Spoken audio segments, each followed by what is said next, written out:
নমস্কার বন্ধুরা, আপনাদের সবাইকে টেলস অফ মোটিভেশন চ্যানেলে স্বাগত জানাই।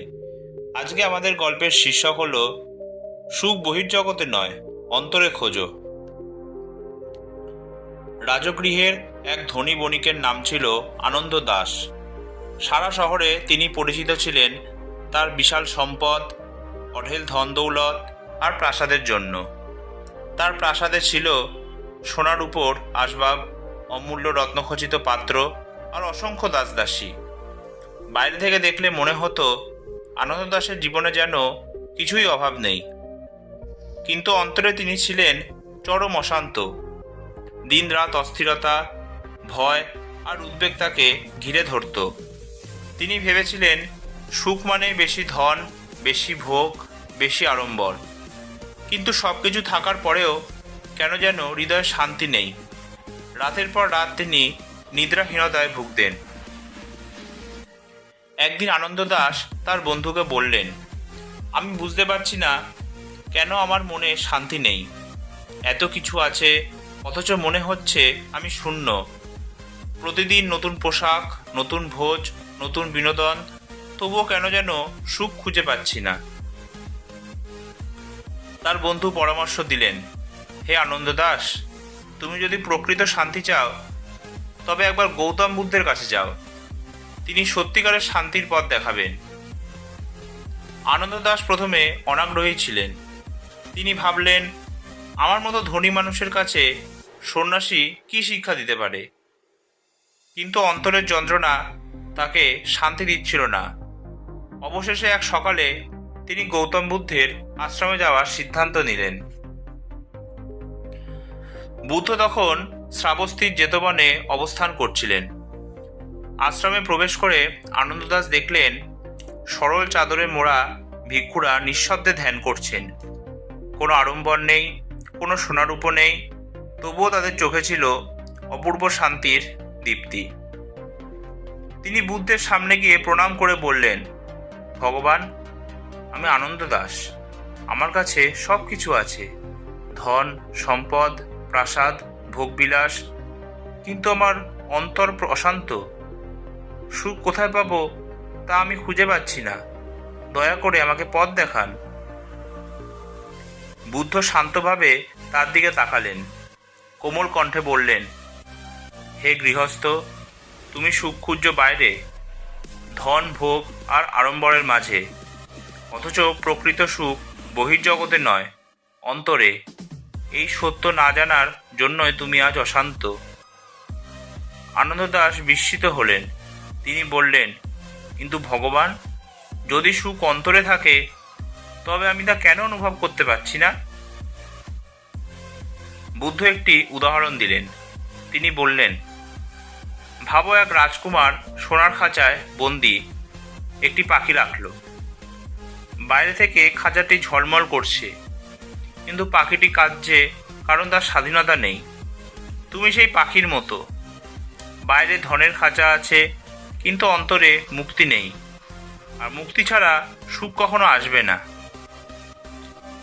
তিনি আরও যোগ করলেন, সুখ কোনো বস্তু নয় যে কিনে আনা যায়। সুখ একটি মানসিক অবস্থা। যখন মন লোভ, ক্রোধ আর মোহ থেকে মুক্ত হয়, তখনই প্রকৃত সুখ জাগ্রত হয়। বাহ্যিক ভোগ ক্ষণস্থায়ী আনন্দ দেয়, কিন্তু অন্তরের প্রশান্তি স্থায়ী শান্তি আনে।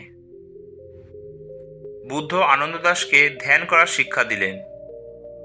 চোখ বন্ধ করো, শ্বাস প্রশ্বাসে মন দাও। যেমন শ্বাস আসছে তেমনই অনুভব করো, যেমন যাচ্ছে তেমনই অনুভব করো। মন যদি এদিক ওদিক ছুটে যায়, আবার শ্বাসে ফিরিয়ে আনো। মন শান্ত হলে অন্তরের প্রশান্তি ফুটে উঠবে।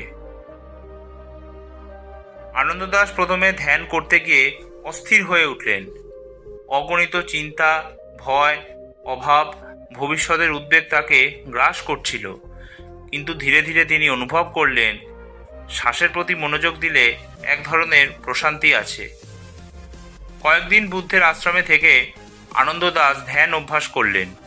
ধীরে ধীরে তিনি বুঝলেন, সুখ বাইরে নয়, প্রাসাদের জাঁকজমক, সোনার অলংকার, বিলাসবহুল ভোজ, এসব কেবল ক্ষণস্থায়ী আনন্দ দেয়, কিন্তু ধ্যানে নিরাপত্তায় তিনি যে শান্তি অনুভব করলেন তা বহির্জগতের কোনো বস্তু দিতে পারে না। একদিন তিনি বুদ্ধকে বললেন, ভগবান, এতদিন আমি ভুল করেছিলাম। আমি ভেবেছিলাম সুখ কিনে নেওয়া যায়, ভোগে পাওয়া যায়। আজ বুঝতে পারছি প্রকৃত সুখ অন্তরে। লোভ ত্যাগ করলে, ক্রোধ নিয়ন্ত্রণ করলে আর মনকে শান্ত করলে তবেই সুখ আসবে। বুদ্ধ স্নিগ্ধ হেসে বললেন, হে আনন্দ দাস, তুমি সত্যি উপলব্ধ করেছ। মনে রেখো, অন্তরে সুখ, অন্তরে দুঃখ। বাহ্যিক বস্তু কেবল প্রলোভন, কিন্তু অন্তরের স্বচ্ছতাই প্রকৃত মুক্তি। শহরে ফিরে গিয়ে আনন্দ দাসের জীবন সম্পূর্ণ বদলে গেল। তিনি আর আড়ম্বরের পিছনে দৌড়ালেন না। ধন সম্পদ থাকলেও তার প্রতি আসক্তি কমে গেল। প্রতিদিন তিনি কিছু সময় ধ্যান করতেন, মানুষের উপকারে ধন ব্যবহার করতেন, অসহায়দের দান করতেন আর ক্ষুধার্তদের খাওয়াতেন। শহরের লোকেরা অবাক হয়ে বলল, এ কি আশ্চর্য! আগে আনন্দ দাস ছিলেন অস্থির, রাগী, লোভী, আর এখন তিনি শান্ত, উদার আর সুখী। তার মুখে সব সময় প্রশান্তির হাসি। আনন্দ দাস সবার উদ্দেশ্যে বললেন, বন্ধুগণ, সুখ বাইরে নয়, অন্তরে, প্রাসাদে নয়, হৃদয়ে। যদি মনকে শান্ত করা যায় তবে প্রতিটা মুহূর্তই সুখ অনুভব করা যায়। গৌতম বুদ্ধের শিক্ষা আনন্দ দাসের জীবন পরিবর্তন করেছিল।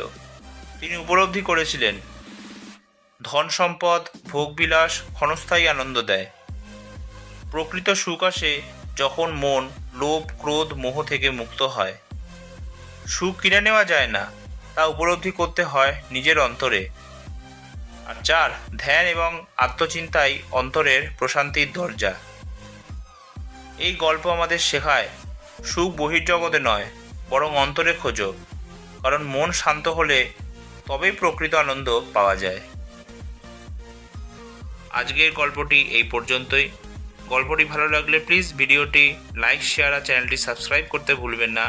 আবার নতুন গল্প নিয়ে আমি আপনাদের সামনে উপস্থিত হব। ধন্যবাদ।